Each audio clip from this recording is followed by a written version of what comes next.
অসম্ভব কথাটা তাদের জন্য যারা চেষ্টা করার আগেই হাল ছেড়ে দেয়। সাল 1982।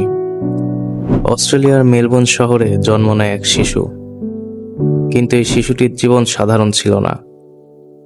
জন্মের পর সবাই থমকে যায়, কারণ তার না হাত ছিল না পা।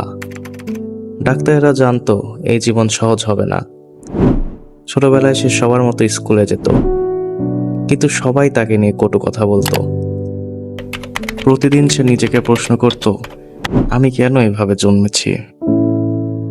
অতঃপর ঠিক 10 বছর বয়সে তার মনে হলো এ জীবন আর না। কিন্তু ঠিক তখনই একটা ছোট আশা তার ভেতরে জন্মায়। নিজেকে প্রশ্ন করে, আমার জীবন কি শুধুই কষ্টের জন্য? সেদিন থেকেই সে সিদ্ধান্ত নেয় সে আর হারবে না।